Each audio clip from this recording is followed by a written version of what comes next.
చంద్రగిరిలో ఓట్ల డొంక కదులుతుందన్నట్టుగా ఒక ఆర్టికల్ అయితే వచ్చింది. మనందరికీ తెలుసు చంద్రగిరికి సంబంధించి గతంలో కొన్ని బస్సులు వేసుకుని మరి దొంగ ఓట్లు వేయడానికి అప్పట్లో వచ్చిన సంగతి చూసాం. అసలు వీళ్ళు ఎవరు, ఎక్కడి నుంచి వచ్చారు, ఎందుకు వచ్చారు అని ఇప్పుడు ఒక ఎంక్వైరీ అయితే స్టార్ట్ చేశారు. నాడు నిబంధనలను అతిక్రమించి గూడూరు ఆర్డీఓ సమీక్షలు నిర్వహించారు. చెవిరెడ్డి భాస్కర్ రెడ్డికి అనుకూలంగా దొంగ ఓట్లు నమోదు చేసినట్టుగా తెలుస్తుంది. పులపర్తి నాని ఫిర్యాదుతో రంగంలోకి తిరిగిన సిఐడి అధికారులు. సార్వత్రిక ఎన్నికల సమయంలో అప్పటి చంద్రగిరి వైకాపా ఎమ్మెల్యే చెవిరెడ్డి భాస్కర్ రెడ్డి యంత్రాంగాన్ని అడ్డం పెట్టుకుని పెద్ద ఎత్తున దొంగ ఓట్ల జాబితాలో చేర్చడంతో పాటు తెదేపాకు చెందిన వారి ఓట్లు తొలగించారని నియోజకవర్గ తెదేపా బాధ్యుడు ప్రస్తుత ఎమ్మెల్యే పులపర్తి నాని ఇచ్చినటువంటి ఫిర్యాదు మేరకు సిఐడి అధికారులు దర్యాప్తు ప్రారంభించారట. మనం గతంలో చూసాం, అన్ని నియోజకవర్గాల్లో కూడా కొన్ని ఓట్లు వచ్చేసాయి. ఎక్కడి నుంచి వచ్చాయో అసలు వాళ్ళు ఎవరు ఏంటి అనేది తెలియదు. ఇక్కడ ఉన్నోడికి అక్కడ ఉంటుంది, అక్కడ ఉన్నోడికి ఇక్కడ కూడా ఉంటుంది. రెండు చోట్ల ఓట్లు ఉంటాయి. ఇక్కడ వేసేసి అక్కడికి వెళ్ళిపోతాడు, అక్కడికి వేసేసి ఇక్కడికి వచ్చేస్తాడు. ఈ ఏరియాలో మనం కరెక్ట్ గా చూస్తే 2019 ఆ టైంలో ఎంతో మంది దీనివల్ల ఇబ్బంది పడ్డారు. కొన్ని లక్షల ఓట్లు, దాదాపు 30 నుంచి 40 లక్షల ఓట్లు దొంగ ఓట్లు నమోదయ్యాయట. ఎక్కడెక్కడ నుంచి తెలియదు. ఇప్పుడు ఒక ఊర్లో వాళ్ళు అయితే కనుక నిజంగా వాళ్ళు అక్కడ నుంచి ఇంటి దగ్గర నుంచి పోలింగ్ బూత్ దగ్గరికి వెళ్ళి ఓటు వేసి వస్తారు. కానీ బస్సుల్లో రావటం ఏంటి?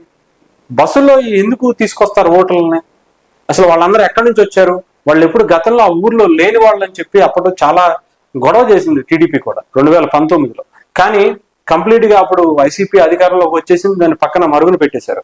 అప్పుడు కేంద్ర ప్రభుత్వం కూడా సరిగ్గా జోక్యం చేసుకోలేదు. ఎన్ని ఫిర్యాదులు చేసినా ఎలక్షన్ కమిషన్ కావచ్చు, ఇంకోళ్ళకి కావచ్చు, సరిగ్గా పట్టించుకునే పరిస్థితి.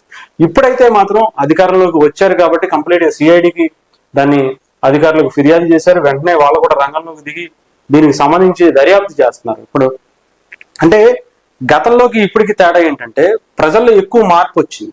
ఈ 30 లక్షల ఓట్లు మీరు పెట్టుకున్న 30-40 లక్షల ఓట్లు ప్రజలు అంతకు మించి ఈసారి వన్ సైడెడ్ గా ఓట్లు వేశారు. 30 లక్షలకు పైగానే, అంటే ఒక నియోజకవర్గంలో ఒక 30,000-40,000 ఇస్తే కనుక, అంటే వీళ్ళ దొంగ ఓట్లు కనుక పెట్టుకుంటే దానికి మించి ఈసారి ప్రజలు వాళ్ళకన్నా ఎక్కువగా ప్రభుత్వాన్ని కోరుకున్నారు, వాళ్ళు ఓట్లు వేశారు కాబట్టి ఈసారి గెలిచింది అనుకోవచ్చు. లేదంటే ఇదే దొంగ ఓట్లతో మళ్ళీ మరుగున పడిపోయే పరిస్థితి వచ్చేది. నిజంగా ఇలాంటి వాటి మీద చర్యలు తీసుకోవాలి. వీళ్ళు ఎవరైనా సరే కంప్లీట్ గా పులపర్తి నాని గారి ఫిర్యాదుతో చేసినటువంటి చర్యలు చేపట్టలేదు అప్పటి ప్రభుత్వం.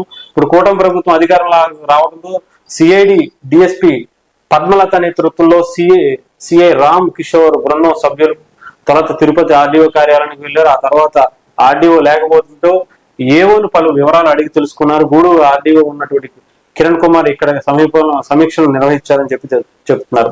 సో ఏదేమైనా సరే దీని మీద ఒక అవకాశాలు అయితే బయటకు వచ్చే అవకాశం ఉంది. దీని వెనక ఎవరున్నారు, ఈ దొంగ ఓట్లు ఎక్కడి నుంచి వచ్చాయి, ఎందుకు చేర్చారు, ఎవరు చేర్చమన్నారు, అసలు దీని వెనకాల ఉన్నటువంటి రహస్యం ఏంటి? వైసీపీ పదే పదే చెప్తూ వచ్చింది అధికారంలోకి వచ్చేది మేమే మేమే మేమే మేమే అని. అంటే దీని వెనకాల ఇదే కారణమా? దొంగ ఓట్లు పెట్టేసుకుని వాళ్ళతో ఓట్లు వేయించుకుంటే మెజారిటీ ఓట్లు ట్రాన్స్ఫర్ అయిపోతాయి కాబట్టి 10,000తోనో 10,000 5,000తోనో మెజారిటీ మనం గెలిచిపోవచ్చు అనే ధీమాతో ఉండిందా అనేది బయటకు రావాల్సి ఉంది.